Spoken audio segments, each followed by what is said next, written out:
Sziasztok, nyilasok! Köszöntelek a csatornámon, Attila Taró. Ebben a videóban azt fogjuk megnézni, hogy az év utolsó 3 hónapjában, október, november, december milyen energiákat várhatsz az élet bármely területén, mert megnézzük a kártyák jelentését mind a szerelem, kapcsolat, valamint a pénz és a karrier vonatkozásában, de mint mindig ez egy általános kirakás, így igazán figyelj oda azokra az üzenetekre, amik relevánsak a számodra, és engedd el a többit. De lássunk hozzá, először is az orákulum kártyát nézzük meg, ahol neked a 34-es jött ki.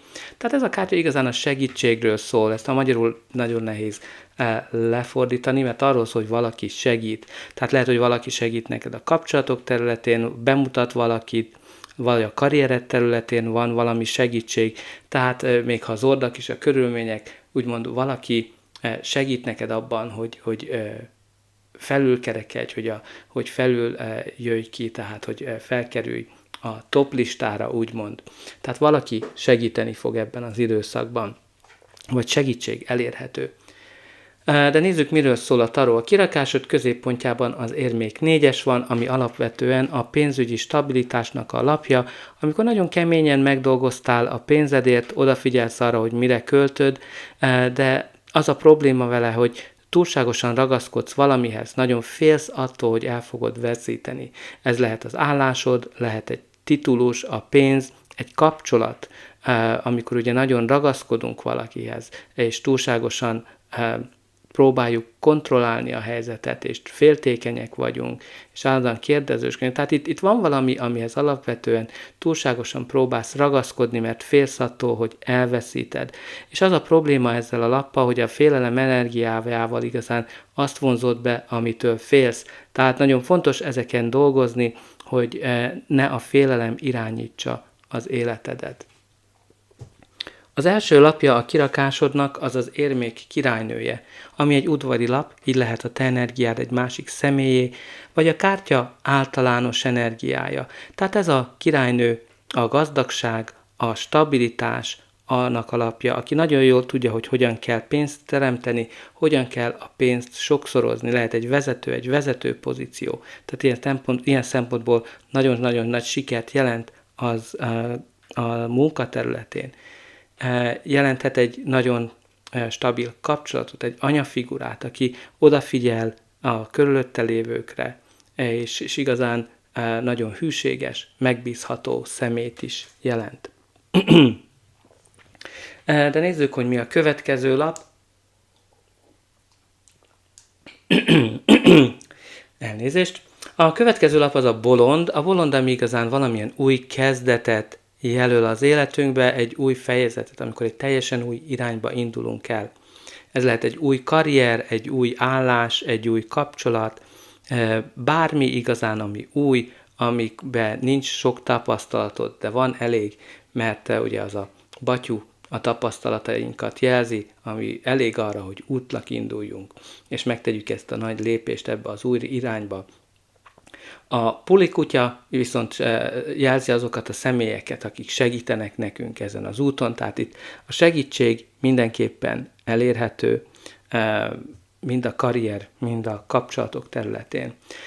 Aztán a következő lapunk az a kelyhe 5-ös, ami itt a szomorúságnak a témáját hozza be ebbe a kirakásba, olyan szempontból, hogy itt vannak dolgok, amik negatívan érintettek, ez lehet egy állás, kapcsolatnak a vége, szakítás, vagy igazán bármi ami csalódást okozott, visszautasítás, egy lehetőségnek nem a megkapása, és ez még mindig hatással van rád, amikor ez alap kijön, nem tetted túl rajta magad, pedig hát ennek a kártyának a legfőbb üzenete az az, hogy nem minden veszett el, meg kell fordítani a figyelmünket az új dolgok felé, mert az a kapunak a nyitja abba, hogy igazán valamilyen csodálatos dolgot érjünk el. Tehát itt néhányatok nagyon ragaszkodik valamilyen csalódáshoz, valamilyen negatív dologhoz, amit nehezetekre esik elengedni. Aztán a következő lap az a kardok 8-as. A kardok 8-as az igazán az a lap, amikor túl gondolsz valamit, amikor a gondolataid teljesen állandóan működnek, és analizálják, elemzik a helyzetedet, és igazán túlelemzed. Tehát amikor ez a lap kijön, akkor a gondolatainkon egy kicsit dolgozni kell, mert majd megőrítenek minket, úgymond. És emiatt nem látsz valamit, nem látod a kiutat a helyzetedből, valamilyen helyzetből, és lehet, hogy sokkal rosszabbnak látod a helyzetedet, mint az, amilyen. Tehát nagyon fontos itt az érzéseken és a gondolatokon való dolgozás, mert itt valamihez nagyon ragaszkodunk. A következő lapja a kirakásodnak az az ördög, ami igazán ezt a Kardok 8-asnak a témáját folytatja, amikor ugye valami olyan helyzetben vagyunk, amiből nem látjuk a kiutat. Valamihez nagyon ragaszkodunk, valamihez igazán a rögeszménké vált, tehát itt lehet valaki, aki rögeszmésen féltékeny, lehet valaki, aki rögeszmésen próbálja a helyzetet kontrollálni, tehát ez nem csak kapcsolat, de munkahelyen is, aki mindent ugye ő akar irányítani, ez lehet egy mérgező kapcsolat, egy mérgező főnök, de az a probléma ugye az ördöggel, mert az ördög az arról szól, hogy valami kibillent az egyensúlyból, és az ördög az azért van itt, hogy figyelmeztessen minket erre, mert ugye az ördögnek mindig van valamilyen vonzó oldala. Tehát lehet, hogy a pénz jó, hiába mérgező az a munkahely, vagy van, akivel szeretsz együtt dolgozni, egy kapcsolatban is ugye lehet, hogy itt valaki nagyon kontrollálja a helyzetet, és mérgező kapcsolat vagy, de van valami, ami mindig visszahúz. Aztán az ördögnél vannak olyan problémák is, mint alkoholizmus, vagy kábítószer, vagy bármilyen függőség, vagy érzelmi függőség is, tehát itt valakinél ugye a kelyhe kötőse és az ördög itt jelenthet az, amikor igazán ez már depressziónak az egyik jelét is jelzi, aki túlságosan depressziós, és igazán oda kell figyelni, hogy segítséget kell kérni, ugye ezzel a jeges medvés kártyával visszautalólag. De nézzük meg, hogy mi lesz ennek a kirakásnak a végkimenetele. De előtte ne felejts el lájkolni, megosztani, valamint feliratkozni. Azzal mindenképpen jelzed, hogy ez a kirakás segített, és te is segítesz nekem abban, hogy növeljem a csatornát, hogy minél több emberhez eljusson az üzenet, különösen azokhoz, akiknek szüksége van rá. Neked ez csak egy gombnyomásba kerül. Remélem, hogy már meg is nyomtad mind a like és a feliratkozás gombokat. És persze ne feledkezz el a kommentekről, hogyan rezonál ez a kirakás a te életedre vonatkozólag, és írd be pozitív megerősítéseket, például azt, hogy elengedem a régi fájdalmakat, a problémákat, elengedem azt, hogy mindent én kontrolláljak. Ha te vagy az, aki próbálod kontrollálni a helyzetet. De a következő lap az csodálatos. Az a csillag, ami jelzi azt, hogy a nehézségek, a fájdalmak után sikerül kigyógyulni ezekből a helyzetekből. Bármiből, ugye, ami problémát jelentett, kigyógyulást jelent ez a lap. Ami fontos itt, hogy a remény, a pozitivitás visszatér az életedbe. Ez az a kártya, amikor valamilyen kívánságot teljesül, mert az univerzum igazán azon működik, hogy teljesítse a kívánságodat, vagy annál sokkal, de sokkal jobbat hozzon el az életedbe. Tehát alapvetően itt nem kell félni, nem kell túlságosan rögeszmésen ragaszkodni valamihez, mert alapvetően itt sikerül túltenned magad ezeken a fájdalmakon, amik az életedben megjelentek. Aztán a következő lap az a diadal szekér, ami jelzi azt, hogy itt siker és győzelem ötvözi az utadat, sikerül magad mögött hagynod a nehézségeket, a fájdalmakat, a gondokat, a keserűségeket, a csalódásokat és a jövőre fókuszálsz. Te vagy az, aki irányítja az életedet. Tehát itt az irányítás az egy újra és újra megjelenő téma.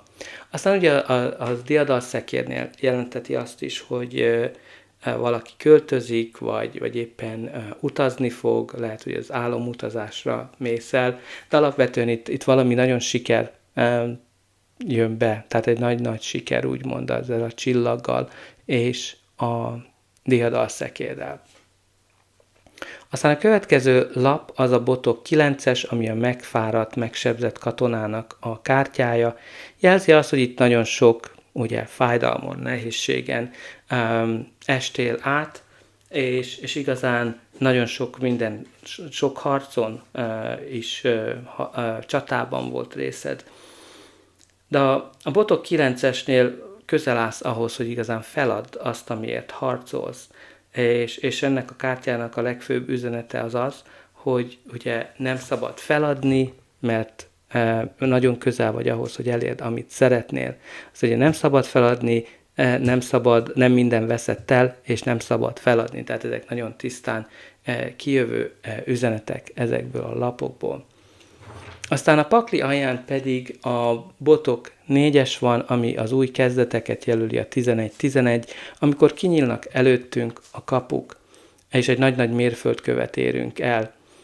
Tehát különösen eddig zárva voltak azok a kapuk, új lehetőségek, új kapcsolat, házasság, eljegyzés, gyerekszületése, új állás, bármi megjelenhet a Botok 4-esre vonatkozólag, ami új, és jelzi azt, hogy kinyílnak előttünk a lehetőségek. Aztán ebből a pakliból pedig az jött ki, amikor te vagy a figyelem középpontjában, gazdag és híres, a szerencsés áttörés, a csillagerő, tehát amikor valaki ugye nagyon, tehát ez a star power az aki ugye olyan, mint egy világsztár, úgymond.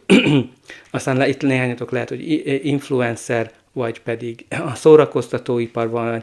Tehát itt valaki lehet, hogy nagyon gazdag, és igazán híres lesz. Tehát ezek a kombinációk itt mind jelölhetnek arra, hogy valaki ugye nagyon befolyásos lesz, híres, lehet, hogy ugye híres művész, színész, zenész, vagy akár influencer is lehetsz, tehát ha híres leszel, akkor mindenképp jöjj vissza és mondd meg, mert nagyon szeretném hallani, de alapvetően nagyon jól fognak alakulni a dolgok, nagyon fontos, hogy azoknak a kontrollnak, a régi dolgoknak az elengedésén egy kicsit dolgozni kell, és ehhez, ha segítség kell, akkor mindenképpen kér segítséget. Hát igazán ennyi van számotokra, remélem, hogy ez a kirakás segített, és újra üdvözölhetlek.